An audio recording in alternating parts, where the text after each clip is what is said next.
Of course, the very next month after I go through an entire year not missing a day, I accidentally miss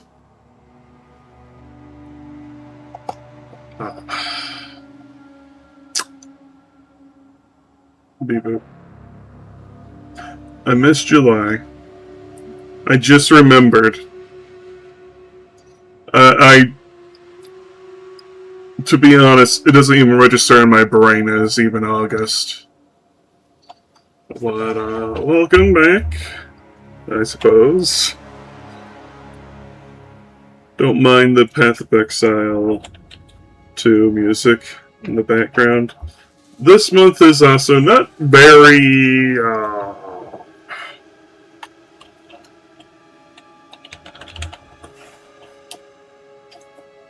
there isn't a lot of variety this month, is basically what I'm getting at.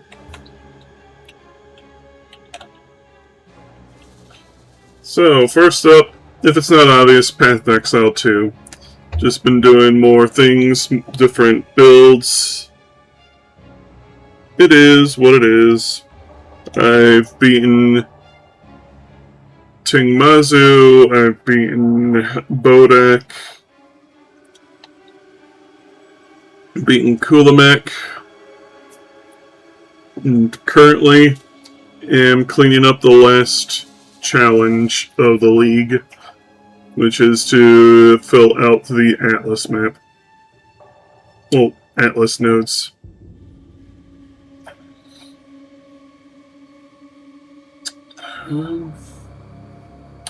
Elden Ring Reforged.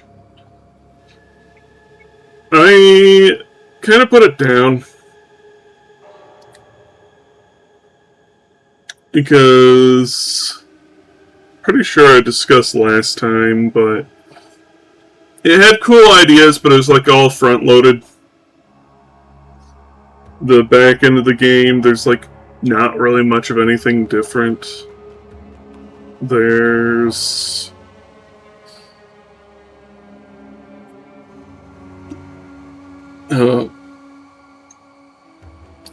in the Shadow of the Erd Tree, instead of getting miscellaneous smithing stones and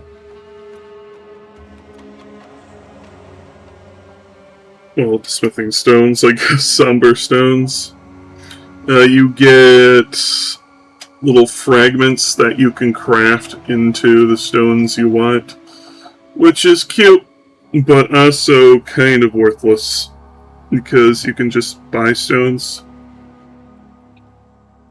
And unfortunately, you're not allowed to craft ancient dragon stones. So, we'll say add a recipe somewhere hidden in there. But I'm not playing through the Shadow of the Erd Tree with nothing really different beyond basic mechanics. I saw what I saw, and that was good enough.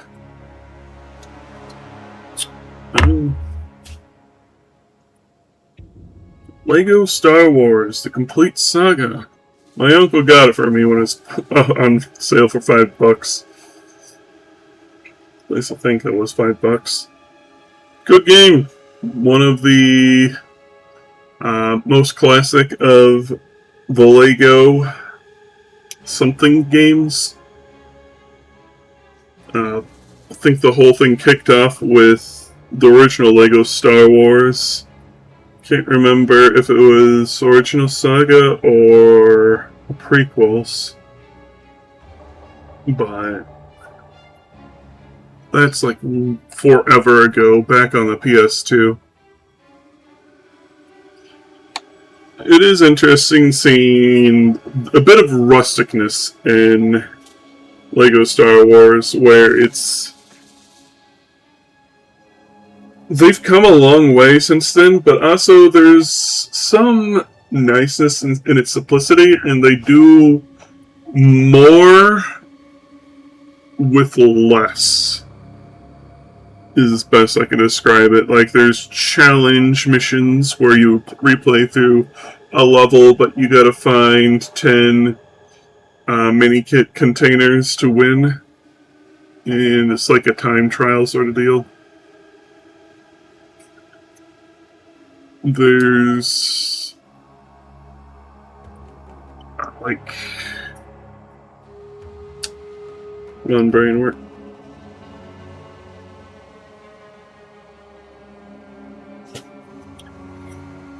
Can't remember what I was about to say.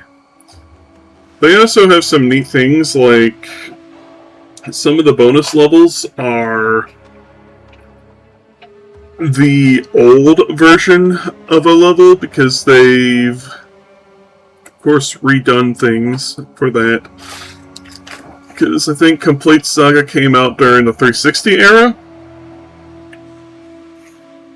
So they had more technology to have pod racing be more race-like rather than you have to get to these checkpoints and then load the next segment. Now it's just one seamless thing.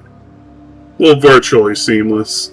It does load a screen after each lap because the track changes up a bit between laps.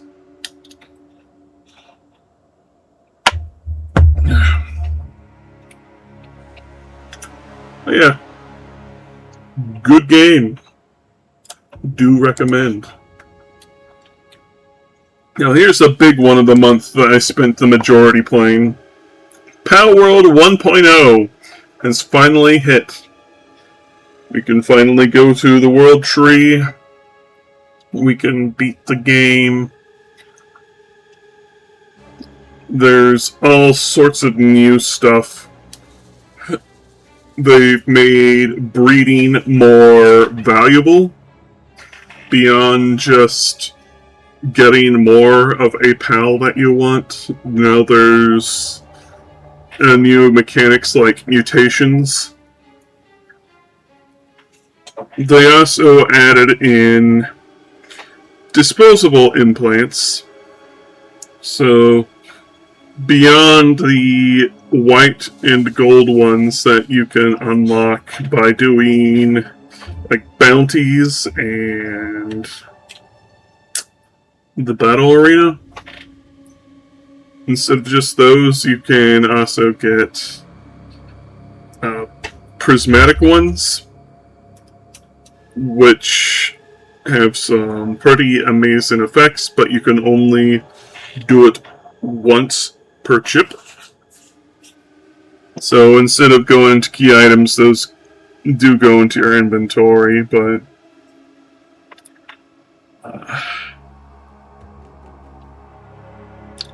they've also added in a lot more to the game and completely remixed like almost every pal's abilities. Because like now Serpent isn't just baby's first water pal. He can still be, but now his thing is that you can assign him to a ranch and he makes leather.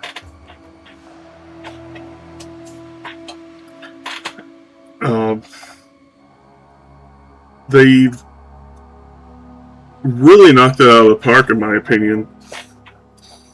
The coolest thing is probably the World Tree modifiers.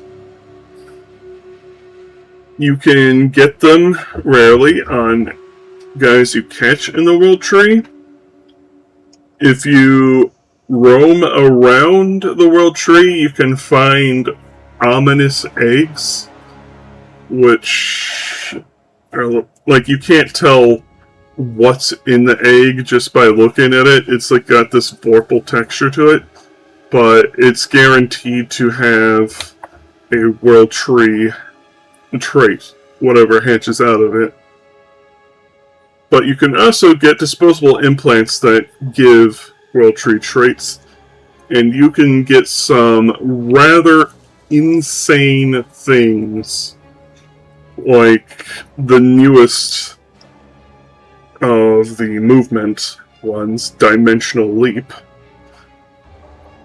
which I forget how much it increases movement speed. I think 50%, but it makes your pal hungry twice as fast, if I remember right. Which doesn't really matter much in endgame when you, by that point, have all the food you will ever need. So you can slap that onto your favorite traversal pal, and you're going to go flying at Mach 12.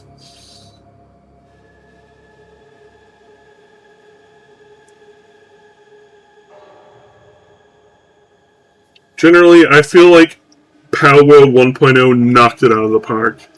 Fantastic update. The game is great. If you haven't played it, I suggest you do. It is available on Xbox, PS5, and PC. And I think it normally goes for like 20 USD?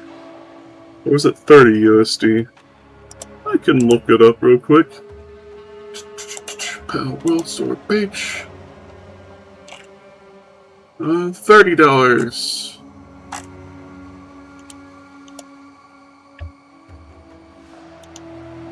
So, if you can't afford it, of course, wait for a sale.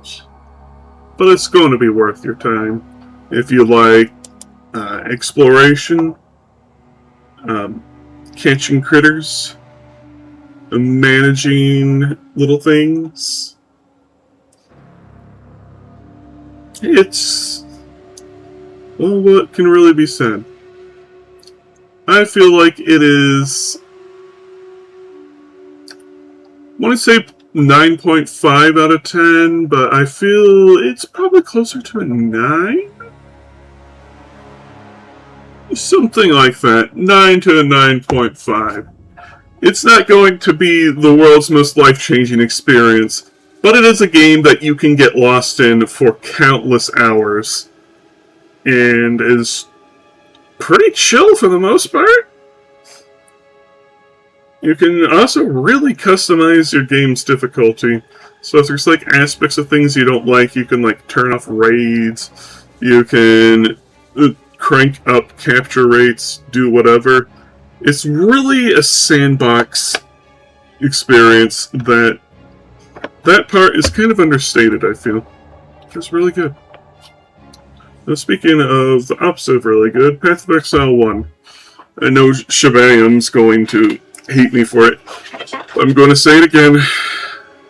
My impression so far with Path of Exile 1, because I played a lot of Path of Exile 2. I like it. I wouldn't call myself a master. I'm not even, like, the most experienced with the genre to begin with. The dungeon crawler, Diablo-esque sort of games. Path of Exile 1, it's got cool ideas. Like, you can, like, your skill gems gain experience and level up that way. You don't have to find upgrade items like in Path of Exile 2. But then you're also more reliant on your equipment more than ever. Because you don't have just slots to put gems into. You have to have slots on your equipment, and they are randomized just like any other stat in the game. So, if you want to make a build, you gotta roll the dice until you get the slots you want. And then you gotta roll the dice even further to have them linked. And I don't really like that too much, especially when then I have to like remove all the gems from the old piece of equipment to put into a new one. it's a lot of hassle. I don't feel like Path of Exile 1's like a bad game, though. I feel like it's more like, it's not for me. I also really, by Act 3, I really noticed that the enemy variety is extremely lacking. You're just fighting like the same 5 guys over and over. They're just literally different colors is all. Like, in Act 1, you fight green necromancers and white skeletons. In Act 2, you fight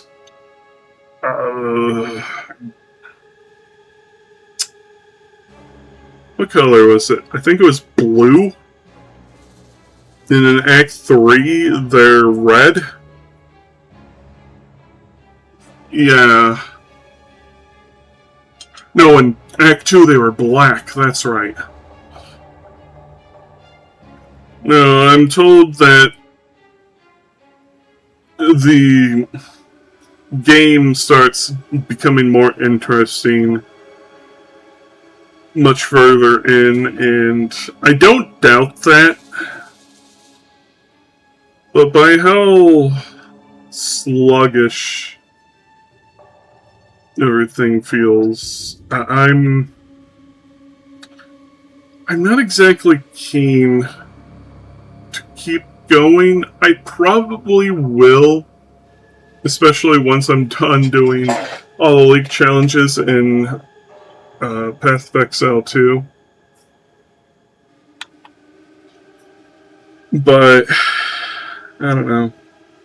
I don't jive with it as much. There's...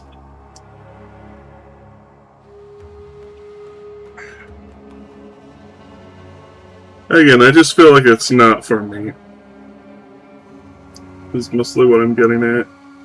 I feel like Path of Exile 2 has a lot more quality of life changes that just feels generally better to play. And the UI of Path of Exile 1's a lot more awkward than 2.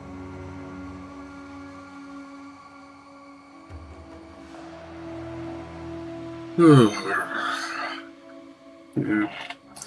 That's basically the general gist of what I've been doing this month. There's randomizers. I've been testing out some randomizers, and those would be Paper Mario 64, Mega Man X 1, 2, and 3. And I also played some Donkey Kong 64 and Super Mario 64 randos.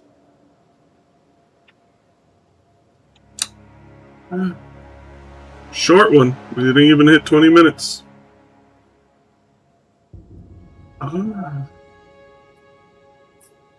Not game-wise. I can also state that for those who don't watch my streams, I do have a VTubing avatar now. I figured out how to use Warudo and made a quick little bust. It doesn't... The head doesn't move with me as much as I'd like it to, but I guess it's something to figure out for another day. Also, a pseudo game, Art Fight. I did that this year. I feel like I'm getting my mojo back with drawing and animation. And I do have plans to open up like commissions for anyone interested. I'm going to be trying to sell you guys on buying things. It's just more amusing. I do desire to make a little bit of coin, squirrel away, be able to buy more games like Kirby Air Riders on Switch 2, as well as the Switch 2 itself. Anyways, peace, love, dope ball. Bye-bye. See you later this month.